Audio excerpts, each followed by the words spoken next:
Братишки и сестренки, друзья и зрители моего канала, продолжаем рубрику «С нуля до према» за 24 часа, где мы с вами тестируем различные способы заработка в Альбионе и вместе смотрим на результаты данных тестов. Сегодня на очереди заработок на Т3 шкуре с нуля новым персонажем. Сразу хочу сказать, что результат меня приятно удивил.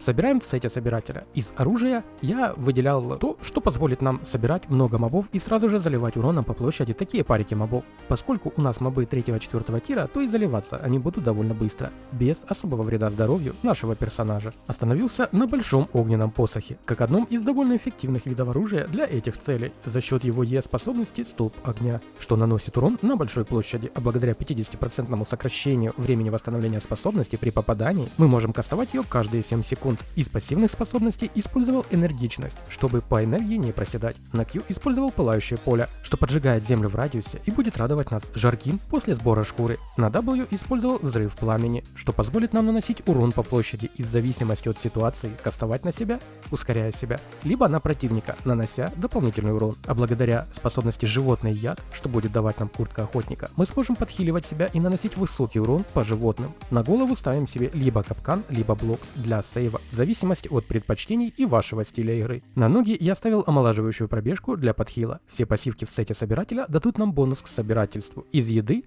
также берем пирог 7 тира, что даст нам бонус к собирательству. Сумка и на место плаща рюкзак собирателя. Я тщательно протестировал все виды сбора и цены шкур и сделал примерные выводы. В среднем за один пирог 7 тира и сет собирашки 5 тира, собирательство шкур 2 и 3 тира без према приносит нам по расчетке 180-520к серебра. 4 тира приносит 120-600к. Все будет зависеть не только от количества собранной шкуры, бонуса к сбору и прем-бонуса в дальнейшем, но и от прока собирательских фолиантов, а также детенышей и их стоимости, если они будут у выбранного вами вида животных.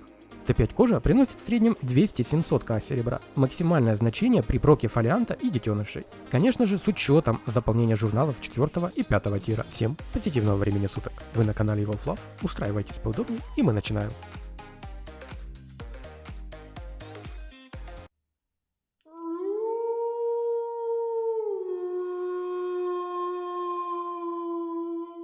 Начинаю по стандарту для рубрики. Вспоминаю, кто я и где. Смотрю, нет ли кого поблизости на пляжике, чтобы залутать топовую снарягу, помогая болезному передохнуть, либо завести интересное знакомство.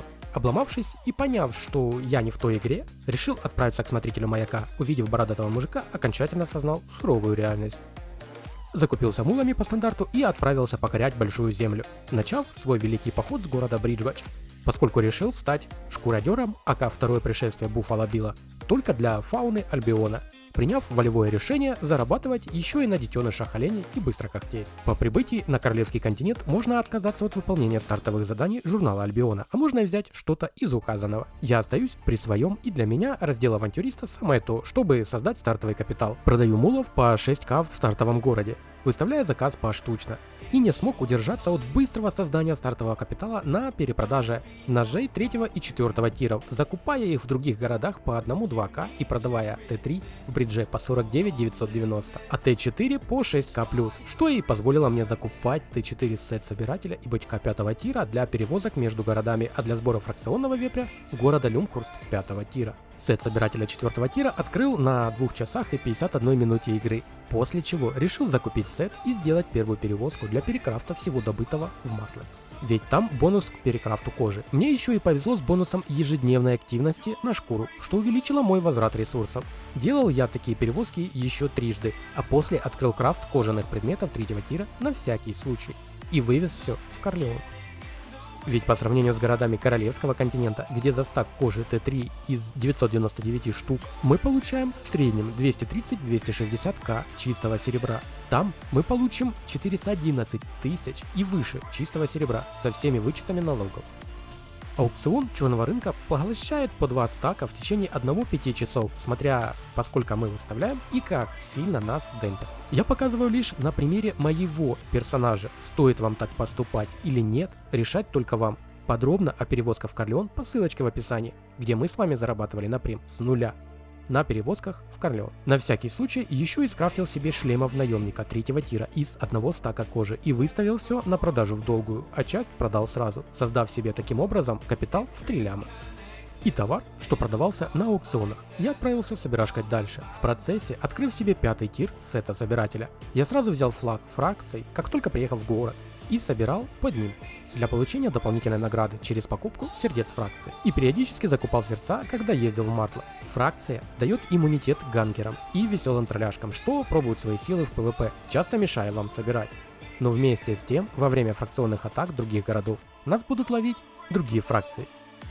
Но в любом случае, веселых гангеров будет больше, чем фракционных стычек под городом. В дальнейшем я собирал шкуры 20 часов и 9 минут, после чего занялся перевозкой всего добытого из бриджа в Мартло. В процессе показывать особо нечего, все до банального просто. Съели пирог, собрали пачку мобов, залили, сняли шкуры, пошли дальше. Забили кабана, вернулись в город и отправились дальше. Иногда, правда, забирал чужих военачальников, с которых падали помимо сумок с серебром и лута обрывки воспоминаний хранителей, которые можно будет использовать с 4 июня, сразу со стартом сезона. Я в основном под сбор лута слушал аудиокниги, либо включал фильмы и сериалы на фоне, чтобы не заснуть.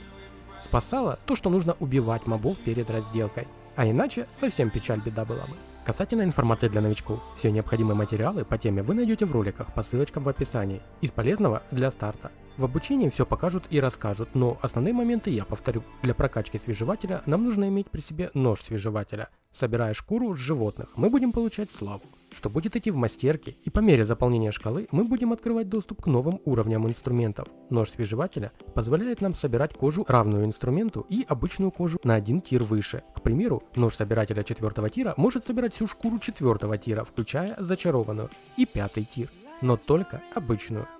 Зачарованную, к примеру, 5.1 мы собирать уже не сможем, и так далее. Вступить во фракцию можно в любом городе, для этого нам нужно найти флаг города на карте и подойти к нему. Вступить во фракцию, также ее нужно будет повторно активировать. Для этого нужно будет активировать боевой режим фракции. Журналы для заполнения можно купить в любом городе на аукционе. Достаточно в поле поиска ввести журнал «Све» и вам выдаст результат. Далее выбираем нужный нам тир и покупаем. Заполняются журналы сбором кожи своего уровня и выше. К примеру, журналы 4 тира будут заполняться при сборе кожи оленей, а также при свежевании саблезубом и птицы Моа. Для ускорения прокачки собирательских мастерок мы заходим на доску достижений английская Б и нажимаем на книжку, как показано на экране, для включения функции быстрого обучения. По умолчанию будет активировано все. Снимаем все галочки, а затем, выбрав нужную нам мастерку, ставим галочку напротив быстрого обучения, и теперь сможем быстро прокачивать мастерку в 5 раз. Я бы рекомендовал активировать подарочный премиум после открытия собирательского сета 4 тира, а лучше 5, для максимализации прибыли. Из базовых знаний, пожалуй, все. Теперь перейдем к самому перекрафту и ценам с итогами. Пара моментов. На локациях нам могут встречаться ресурсные споты, что будут обозначены на карте куском кожи, когда мы будем рядом, и ресурсные точки, что будут появляться на карте рандомно. Для перекрафта ресурсов нам потребуется станок. Нажав на карту и выбрав изображение кожи, нам подсветит все станки обработки кожи. И наведя на них курсор, мы увидим цену за его использование. Выбираем самый дешевый и отправляемся туда. Для крафта у станка должны быть не на нуле показатели еды и энергии крафтинга. Как вы видите на экране, для перекрафта ресурса 2 тира нам не нужно платить, а также нам нужен только материал 2 тира. Для перекрафта кожи 3 тира нам нужна будет 1 кожа предыдущего тира и 2 шкуры высшего тира. К примеру, для 3 тира нам нужна 1 кожа 2 тира и 2 кожи 3, а также и для 4 тира. А вот на 5 тир нужна уже 1 кожа 4 тира и 3 шкуры 5. И так по нарастающей. На крафт 8 тира кожи нам нужно будет 5 шкур 8 тира и 1 кожа 7 тира. С ростом мастерки перекрафта кожи у нас будет уходить все меньше фокуса для крафта. Не рекомендовал бы использовать фокус для перекрафта низкого тира ресурсов, к примеру 3 тира, где у нас будет уходить уйма фокуса в никуда. Таким образом я перекрутил всю кожу. В итоге у меня вышло заработать 10 миллионов 137 545 единиц чистого серебра. Сет стоимостью 117 872 серебра. В банке лутом, готовым к торговле, 5 миллионов 811 тысяч и 63 единицы серебра. В Корлеоне на аукционе около 3 миллионов 3 кожи. Суммарно получилось заработать 19 миллионов 66 тысяч и 480 серебра. И это без единой смерти, поскольку нам попросту негде было умирать. Прем же стоит на данный момент 28 миллионов. Да, не хватает еще 9 миллионов. Но субъективно очень медленный, муторный и скучный способ заработка, которым можно заниматься с мобильного во время просмотра фильма, прослушивания книги, поездок на работу, с работы, учебы и тому подобное. Или чиля за ПК и прочего без напряга. Однако, и мы абсолютно ничем не рискуем, а потому вполне сгодится как фоновый способ подработки на старте. Я показал вам один из вариантов развития и способов заработка напрямую. В рамках рубрики «Использовать его или нет» каждый уже будет решать для себя сам. И хочу обратить ваше внимание, что таких позиций, что были у меня, уже вряд ли будет. Ведь рынок не стоит на месте, а потому прежде чем что-то делать, посмотрите цены на рынках городов и как эти товары раскупаются. По стандарту распродаю все накопленное и перевожу в золото. Этот ролик нужен мне был для дальнейшего теста с перекупкой и перекрафтом ресурсов. Но прежде ролик с караптами находится в работе и обновленной мглой в том числе. Спасибо всем за просмотр. Пишите в комментариях свои вопросы, предложения и дополнения, а можем там с вами просто пообщаться или что-то обсудить. К примеру, какие у вас были способы и нюансы на заработке собирателям в начале прокачки. Отвечаю на все комментарии. Не забывайте подписываться на канал, чтобы не потерять его из виду. А для желающих меня поддержать, перейдите на мой канал и посмотрите еще одно видео. Уверен, каждый найдет что-то себе по интересам. Приятной нам игры и только позитива в процессе. Всех братишек и сестренок по-братски обнял и приподнял. До новых встреч!